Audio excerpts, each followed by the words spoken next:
दोस्तों आज है 4 जून। आज की इस वीडियो में हम लोग बात करेंगे 4 जून 2021 के करंट अफेयर के सभी इंपॉर्टेंट क्वेश्चंस के बारे में। पूरी वीडियो ध्यान से देखिएगा। पूरी वीडियो बहुत ही अच्छे से डिटेल में आपको समझाई गई है। अगर वीडियो पसंद आए वीडियो को लाइक और शेयर जरूर कर देना। अगर आपने अभी तक चैनल को सब्सक्राइब नहीं किया है चैनल को सब्सक्राइब कर लीजिए, बेल आइकन को प्रेस कीजिए जिससे आने वाली वीडियोज़ का नोटिफिकेशन आप तक पहुँचता रहे। इस वीडियो की पीडीएफ फाइल और क्विज मिल जाएगी आपको हमारे एप्लीकेशन एमजेटी ऐप पर, तो गूगल प्ले स्टोर से आप ये ऐप डाउनलोड कर सकते हैं। चलिए बात करते हैं लास्ट डे के क्वेश्चंस की। लास्ट डे का हमारा पहला क्वेश्चन था आपसे, राष्ट्रीय दुग्ध दिवस कब मनाया जाता है? तो दोस्तों नेशनल मिल्क डे मनाया जाता है 26 नवंबर को और वर्ल्ड मिल्क डे मनाया जाता है 1 जून को। राज्यसभा में कितने सदस्यों को राष्ट्रपति के द्वारा मनोनीत किया जाता है?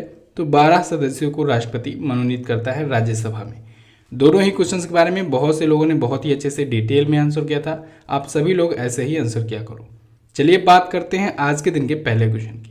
पहला क्वेश्चन है, दूसरा संयुक्त राष्ट्र सतत परिवहन सम्मेलन 2021 कहाँ आयोजित किया जाएगा?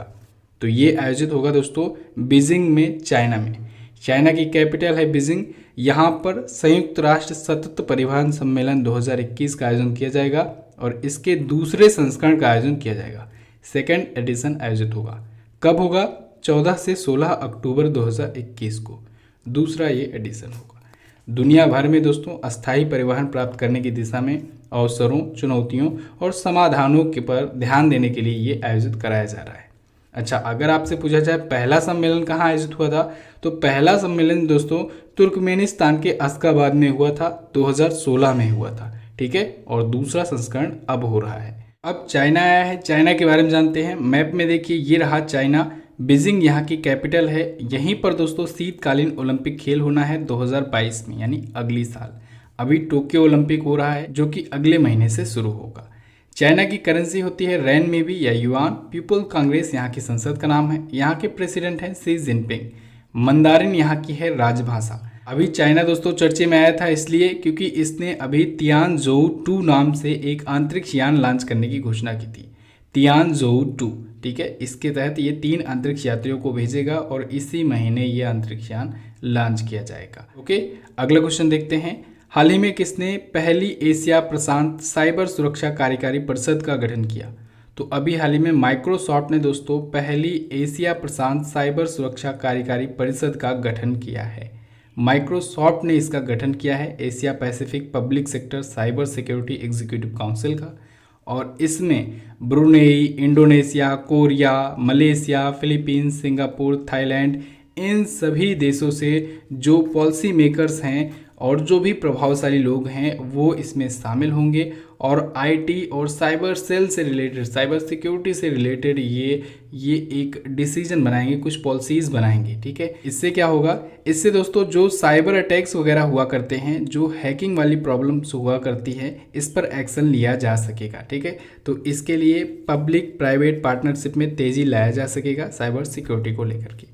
माइक्रोसॉफ्ट ने इसकी स्थापना की है, तो माइक्रोसॉफ्ट के बारे में बात कर लेते हैं। माइक्रोसॉफ्ट की स्थापना हुई थी 1975 में। बिल गेट्स और पॉल एलन, इन दोनों ने मिल करके इस कंपनी की स्थापना की थी। हेडक्वार्टर है वाशिंगटन डीसी में और सीईओ हैं सत्या नडेला जी, भारतीय मूल के हैं।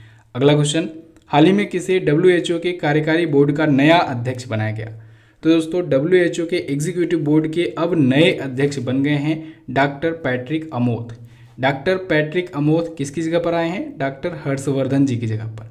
ये दोस्तों बहुत दिन से मैं आपको बता रहा हूँ, डॉक्टर हर्षवर्धन जी इस बार के डब्ल्यूएचओ के कार्यकारी बोर्ड के यानी एग्जीक्यूटिव बोर्ड के अध्यक्ष थे 1 साल के लिए, लेकिन अब इनकी जगह पर आ गए हैं डॉक्टर पैट्रिक अमोथ। ठीक है, तो अगली जो बैठक होगी वहाँ तक डॉक्टर पैट्रिक अमोथ रहेंगे कार्यकारी बोर्ड के अध्यक्ष। ठीक है, रोटेशन वाइज 1-1 साल के लिए नियुक्त किया जाता है। तो जब पिछली साल से लेकर के अभी बैठक जब हुई तब तक डॉक्टर हर्षवर्धन जी थे, ठीक है, जो कि भारत के स्वास्थ्य मंत्री हैं। अब डॉक्टर पैट्रिक अमोथ होंगे जो कि ये केन्या के स्वास्थ्य मंत्रालय के कार्यवाहक महानिदेशक हैं। ओके, तो इनको भी 1 वर्ष के लिए नियुक्त किया गया है, तो ये डॉक्टर हर्षवर्धन जी की जगह पर लेंगे। अब डॉक्टर हर्षवर्धन जी को ध्यान रखिएगा, ये दोस्तों 2023 तक एग्जीक्यूटिव बोर्ड के सदस्य रहेंगे। अध्यक्ष ये पिछली बार थे। ठीक है, इतना आपको क्लियर होना चाहिए। सदस्य ये अभी भी बने रहेंगे 2023 तक। अब WHO आया है, इसके बारे में थोड़ा सा बेसिक रिवीजन कर लीजिए फिर से। WHO यानी वर्ल्ड हेल्थ ऑर्गेनाइजेशन 7 अप्रैल 1948 को हुई थी इसकी स्थापना। 7 अप्रैल को स्थापना हुई थी, इस वजह से 7 अप्रैल को हम लोग मनाते हैं विश्व स्वास्थ्य दिवस। हेडक्वार्टर है इसका जिनेवा में और WHO के अध्यक्ष हैं या कहें महासचिव हैं टेड्रोस एधनोम।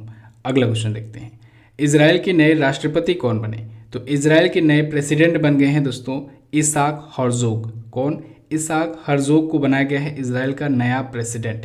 ये आए हैं रूवेन रिवलिन की जगह पर। रूवेन रिवलिन जो है दोस्तों, इससे पहले ये 7 वर्षों से थे।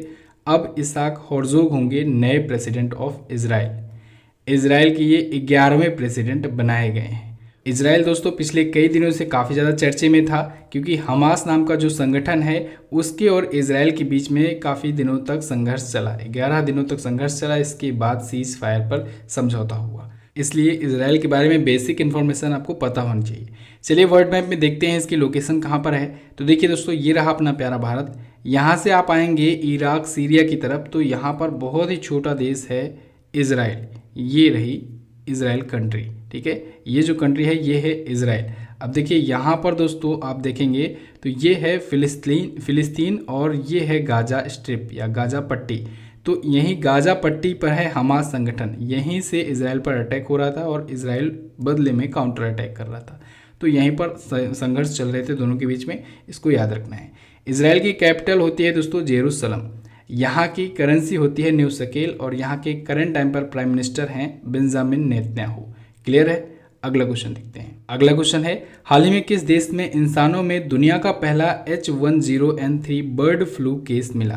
तो अभी हाल ही में दोस्तों चाइना में मिला है इंसानों में दुनिया का पहला H10N3 बर्ड फ्लू का केस। चाइना में मिला है। चाइना एक और नया संक्रमण फैलाने की तरफ है। चाइना के पूर्वी प्रांत जियांगसू में दोस्तों एक 41 वर्ष का व्यक्ति था, उसमें ये संक्रमण देखा गया है।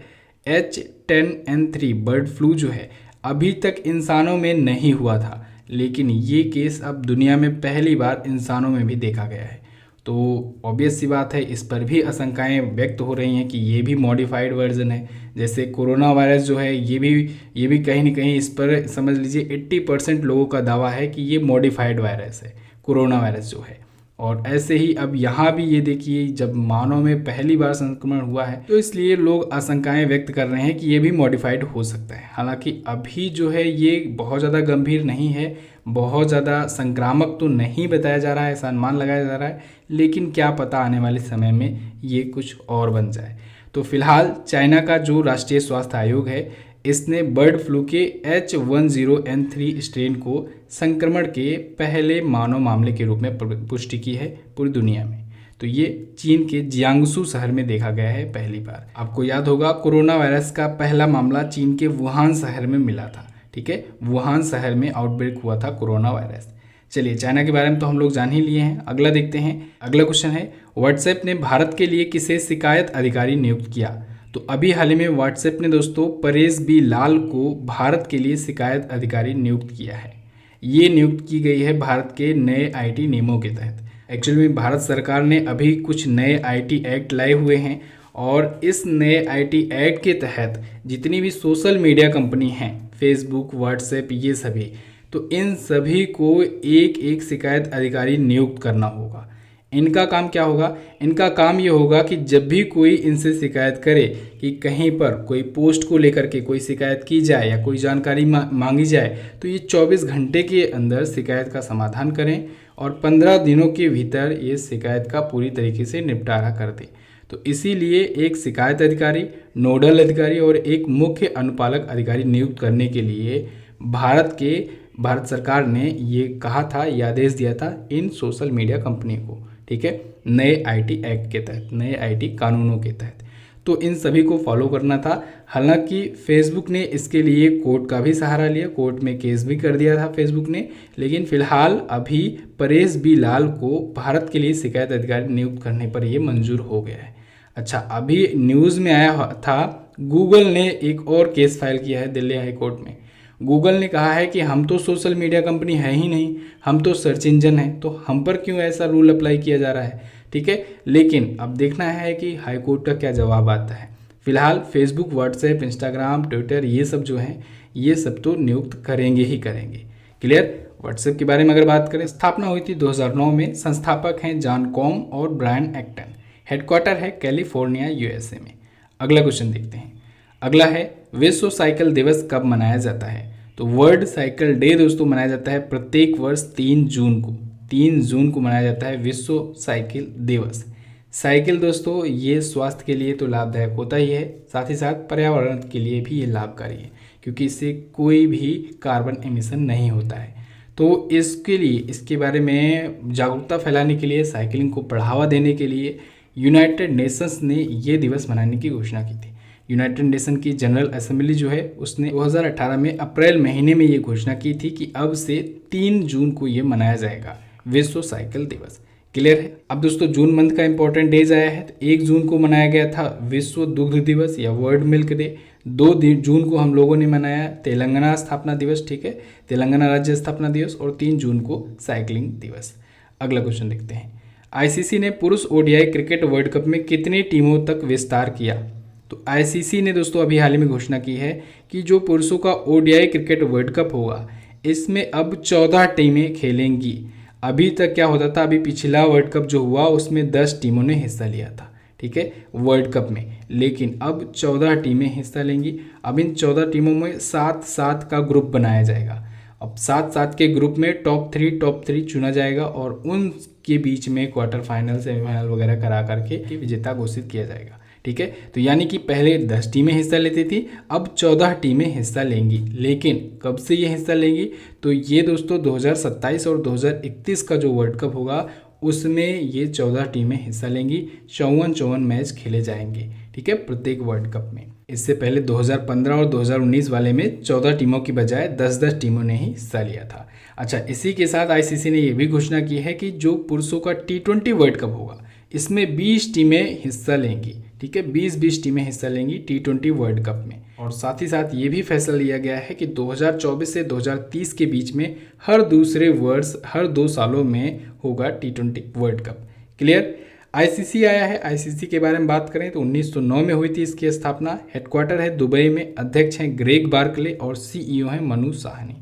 अच्छा, ये टीमें बढ़ाने का फैसला आ ही गया है। तो एक और पॉइंट रिवाइज करा दूं, आईपीएल भी जो अब अगला वाला होगा, 15वां जो संस्करण होगा यानी अगली साल 2022 का, इसमें 8 के बजाय 10 टीमें हिस्सा लेंगी। इसमें भी 2 टीमों को ज़्यादा शामिल किया जा रहा है, ठीक है। चलिए अगला देखते हैं। अगला है, हाल ही में अंतर्राष्ट्रीय डेयरी महासंघ ने किसे आईडीएफ बोर्ड का सदस्य नियुक्त किया? तो अभी हाल ही में इंटरनेशनल डेयरी फेडरेशन ने दोस्तों आरएस सोढ़ी जी को नियुक्त किया है अपने बोर्ड में सदस्य, ठीक है, आरएस सोढ़ी। आरएस सोढ़ी का नाम आपने ज़रूर सुना होगा। आप जो अमूल दूध यूज करते हैं ना, अमूल का जो भी प्रोडक्ट यूज करते हैं ये इन्हीं की कंपनी से आता है। इनकी कंपनी का नाम है Gujarat cooperative milk marketing federation limited. तो इसी कंपनी के द्वारा अमूल का प्रोडक्ट बनाया जाता है और इसी की ये मैनेजिंग डायरेक्टर हैं आरएस सोढ़ी जी। तो इनको 1 जून को अभी जो आयोजित हुआ था इंटरनेशनल डेयरी फेडरेशन की एक आम बैठक आयोजित हुई थी। इसी बैठक में सबकी सहमति से इनको आरएस सोढ़ी जी को अपने बोर्ड में शामिल किया है इंटरनेशनल डेयरी फेडरेशन ने। इसके बारे में बात करें तो इसकी स्थापना हुई थी 1903 में। अध्यक्ष हैं कैरोलिन एमोंड। अगला क्वेश्चन देखते हैं। हाल ही में संविधान सभा के अंतिम जीवित सदस्य का निधन हो गया। इनका क्या नाम था? तो इनका नाम था दोस्तों टी.एम. कालियानन। क्या? टी.एम. कालियानन। ये तमिलनाडु के रहने वाले थे और इनका अभी हाल ही में 101 वर्ष की उम्र में निधन हो गया है। ये भी माना जाता है कि संविधान सभा में ये सबसे कम उम्र के सदस्य थे, ऐसा कहा जाता है। इसकी बात की पुष्टि नहीं है हालांकि, लेकिन सबसे कम उम्र के सदस्य ये माने जाते थे। और ये भी कहा जाता है कि जब भारत की पहली अंतरिम संसद बैठी तो उसमें भी ये सदस्य नियुक्त किए गए थे, ठीक है। इसके अलावा ये तमिलनाडु में विधान परिषद के भी सदस्य रहे, ठीक है, और इसके अलावा ये विधायक भी रहे, विधानसभा के भी सदस्य रहे। तमिलनाडु में विधान परिषद भी थी उस टाइम पर, ठीक है। अब संविधान सभा आई है, संविधान सभा के बारे में बात कर लेते हैं। देखिए दोस्तों, संविधान सभा की पहली बैठक 9 दिसंबर 1946 को हुई थी और इस बैठक में 15 महिलाएं शामिल थी। इसको आपको याद रखना है, 15 महिलाएं शामिल थी, ठीक है। इसके साथ ही साथ जब पहली बैठक हुई तो सबकी सहमति से उस सभा में जो सबसे बुजुर्ग सदस्य थे डॉक्टर सच्चिदानंद सिन्हा जी, इनको अस्थायी अध्यक्ष नियुक्त किया गया। इसके बाद जो दूसरी बैठक हुई जस्ट 2 दिन के बाद 11 दिसंबर 1946 को दूसरी बैठक हुई और इसमें डॉक्टर राजेंद्र प्रसाद जी को अस्थायी अध्यक्ष चुना गया। ठीक है, पहला अस्थायी अध्यक्ष चुना गया राजेंद्र प्रसाद जी को। ठीक है, फिर कई समितियां बनाई गई जिसके बारे में मैं आपको वीडियो दे चुका हूं, आप लोग देख सकते हैं। जिससे प्रारूप समिति हुआ, मसौदा समिति, तो उसके अध्यक्ष बनाए गए भीमराव अम्बेडकर जी। इसके बाद संघ समिति का काम दिया गया जवाहरलाल नेहरू जी को। प्रांतीय समिति की जिम्मेदारी दी गई सरदार वल्लभ भाई पटेल जी को। ठीक है, तो ये सारी चीज़ें मैं आपको बता चुका हूँ। एक पॉइंट जो आपको बहुत ज़्यादा इंपॉर्टेंट है, याद रखनी है, वो ये है कि मुस्लिम लीग ने इस बैठक का बहिष्कार किया था या विरोध किया था। ठीक है, उसमें शामिल नहीं हुआ था। उसका डिमांड था कि उसके लिए अलग बैठक बनाई जाए। ठीक है, पाकिस्तान की मांग कर रहा था मुस्लिम लीग, तो इसलिए मुस्लिम लीग ने इस संविधान सभा का बहिष्कार किया था। ये पूछा गया है क्वेश्चन, इसको याद रखना है। तो बस दोस्तों, ये तो थे हमारे आज के दिन के टॉप 10 करंट अफेयर के क्वेश्चंस। आई होप आपको वीडियो पसंद आई होगी। वीडियो अगर पसंद आई है तो वीडियो को लाइक कर दीजिए, शेयर कर दीजिए अपने दोस्तों के साथ। और अगर आपने अभी तक चैनल को सब्सक्राइब नहीं किया है, चैनल को सब्सक्राइब करके बेल आइकन को जरूर प्रेस कीजिए, जिससे आने वाली वीडियोज़ का नोटिफिकेशन आप तक पहुँचता रहे। इसके साथ ही दोस्तों, अगर आप इंडियन पॉलिटी की पूरी वीडियो कोर्स खरीदना चाहते हैं तो आप इसे परचेज कर सकते हैं। अभी सिर्फ और सिर्फ 149 में है। इतना सस्ता वीडियो कोर्स आपको कहीं पर नहीं मिलने वाला है। आप फर्स्ट 100 कूपन कोड यूज करके सिर्फ और सिर्फ 149 में आपको ये वीडियो कोर्स मिल रहा है। इतना सस्ता वीडियो कोर्स आपको कहीं पर नहीं मिलने वाला है पूरे के पूरे यूट्यूब पर। तो आप इस ऑफर का भी फ़ायदा उठा सकते हैं। ठीक है, चलिए बात करते हैं क्वेश्चन ऑफ द डे की। आज का पहला क्वेश्चन है आपके लिए, निम्न में से किस देश की मुद्रा डॉलर नहीं है? अभी कल ही मैंने आपको एक वीडियो दी हुई है, शॉर्ट वीडियो, जिसमें बताया है कि किन किन देशों की मुद्रा डॉलर है ट्रिक के माध्यम से। तो वो ट्रिक अगर आपको याद होगी तो ये क्वेश्चन आप डेफिनेटली कर ले जाओगे। अगला क्वेश्चन है, अंतर्राष्ट्रीय मानवाधिकार दिवस कब मनाया जाता है? दोनों क्वेश्चन के बारे में आपको जो पता हो डिटेल में ज़रूर आंसर करना। मिलेंगे दोस्तों अगली वीडियो में, तब तक के लिए नमस्कार, जय हिंद, वंदे मातरम।